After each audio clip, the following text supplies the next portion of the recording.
You're listening to Skeptoid. I'm Brian Dunning from Skeptoid.com. The Oak Island Money Pit.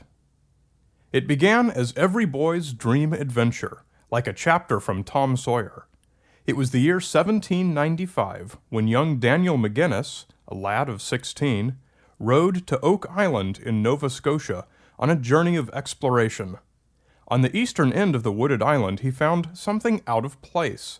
An old wooden tackle block suspended from a heavy branch, and on the ground below, a sunken depression. It didn't take young Daniel long to bring in heavy equipment in the persons of two friends armed with shovels and the knowledge of old stories that the pirate Captain Kidd may have buried treasure on this part of the coast. 2 feet down they struck a layer of flagstones, and all the way down they found pick marks on the walls of the shaft. The 3 boys dug for days, and just when they were about to give up, they came to a solid platform of logs. There was nothing under the logs, but it fired the boys up. There was no longer any question of whether something had been buried here. Over the coming weeks, they finally reached 30 feet. That's incredible for 3 teenagers, and along the way found 2 more log platforms. By then, the difficulty and frustration won, and they gave up. But the local newspapers had made the pit something of a phenomenon. A few random people came and tried to dig further, and around 1803, a mining group called the Onslow Company took over the island and made the first really serious effort. They found more regularly spaced log platforms, a few of which they found to have been apparently sealed using coconut fiber and putty. Their most important find was a stone tablet at 90 feet, inscribed with weird symbols, translated to mean 40 feet below, 2 million pounds lie buried. Encouraged, they continued their dig, but got no further. Just below the tablet, they struck a side tunnel open to the sea, which immediately flooded the pit. It was a booby trap. To make a very long story short, many companies and investor groups have taken over the island and launched major digging efforts, costing millions of dollars and the lives of 6 men killed in various accidents. An auger sent down the hole in 1849, past the flood tunnel, went through what was said to be a sheet of iron, more oak, broken bits of metal, and brought up 3 links of gold chain, and a 1-centimeter scrap of parchment reading VI or RI. Flooding and collapses marred many mining efforts over the decades. In 1965, a causeway was built to the island to deliver a great 70-ton digging crane, which excavated the money pit to a depth of 134 feet and a width of 100 feet.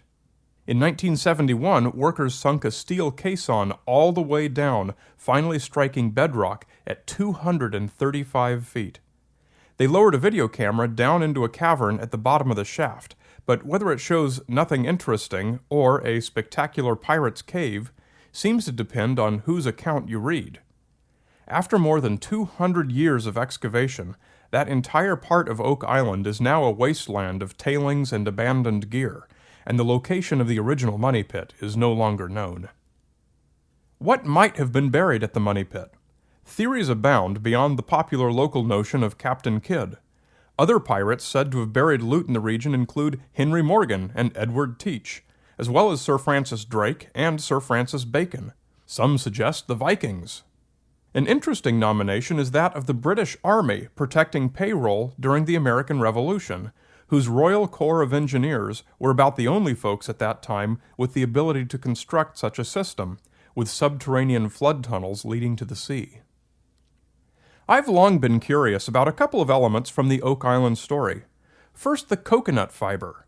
Coconuts are not found in Nova Scotia, nor anywhere in the vicinity. The closest place coconuts were found in the 18th century was Bermuda, about 835 miles due south of Oak Island. You might think this supports the pirate theory, since pirates certainly frequented Bermuda and the Caribbean.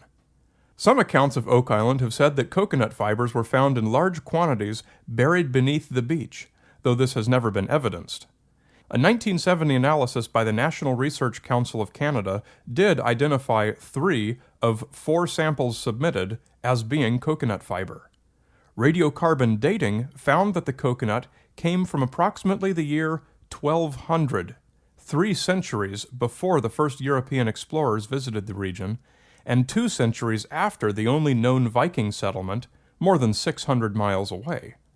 How would 300-year-old coconuts get buried 50 feet underground when there was nobody around to do it, in a booby-trapped shaft that nobody had the technology to dig? It's really those flood tunnels that put the money pit over the top of anything you could expect pirates or anyone else to be responsible for, especially during a century when no Europeans were within thousands of miles. Divers would have needed weeks or months to cut subterranean tunnels from the bay nearby to the 90-foot level of the money pit. Or would they? The geology of Oak Island and its surrounding area gives us some more clues. The region is primarily limestone and anhydrite, the conditions in which natural caves are usually formed. In 1878, a farmer was plowing Oak Island just 120 yards away from the money pit, when suddenly her oxen actually broke through the ground into a 12-foot deep sinkhole above a small natural limestone cavern. 75 years later, just across the bay, workers digging a well encountered a layer of flagstone at 2 feet, and as they dug to a depth of 85 feet, they encountered occasional layers of spruce and oak logs. Excitement raged that a second money pit had been found, but experts concluded that it was merely a natural sinkhole. Over the centuries, sinkholes occasionally open up. Trees fall in, and storms fill them with debris like logs or coconuts traveling the ocean currents. These events, coupled with the underground cavern at the bottom of the money pit discovered in 1971, and the discoveries of numerous additional sinkholes in the surrounding area, tells us that Oak Island is naturally honeycombed with subterranean limestone caverns and tunnels. The geological fact is that no Royal Corps of Engineers is needed to explain how a tunnel open to the sea would flood a 90-foot deep shaft on Oak Island, booby-trap style.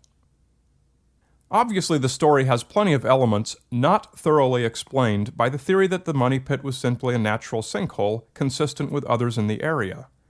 One such element is the stone tablet.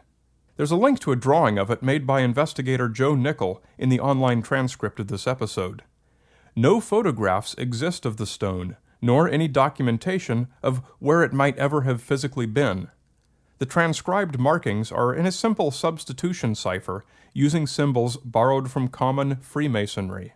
And they do indeed decode as 40 feet below, 2 million pounds lie buried, in plain English.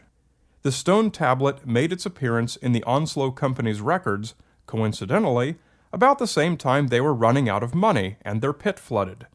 Most researchers have concluded that the stone tablet was probably a hoax by the Onslow Company to attract additional investment to continue their operation. The same can be said of the other 2 significant artifacts, the links of gold chain and the parchment. Accompanying his map, Joe Nichols said, "The artifacts are not properly documented archaeologically, and most would appear to derive from historical activity on the island or from subsequent excavation or hoaxing by workmen." And as with so many other subjects, the older the account you read, the less specific and impressive the details. The contemporary newspaper accounts of Daniel McGinnis and his 2 friends make no mention of a tackle block or of regularly spaced log platforms, only that logs were found in the pit, and that the tree branch showed evidence of a block and tackle having been used. Armed with proper skepticism and the willingness to look deeper than the modern sensationalized retellings, the money pit's intrigue and enchantment begin to fade. I was probably no more than 8 or 9 when I first read about young Daniel McGinnis and his treasure tree, and at that very moment Oak Island became a permanent part of me, as it has so many others. Oak Island's history is a patchwork of individual romances and adventures, a tapestry made from the reveries of skeptics and believers alike. Whether building causeways and sinking caissons, analyzing old newspapers, swinging a pick in the glare of a lantern, or even just listening to a podcast about the mystery, all of us share the same ambition. No matter if we seek treasure or truth, we all long for the chance to turn just a few thrusts of the shovel, and we care not what we find. Don't forget, Skeptoid is licensed for use in the classroom and is encouraged.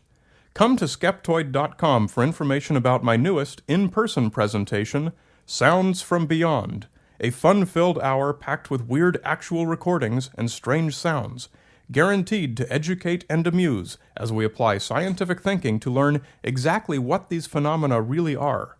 Come to Skeptoid.com and click on Live Shows. You're listening to Skeptoid. I'm Brian Dunning from Skeptoid.com.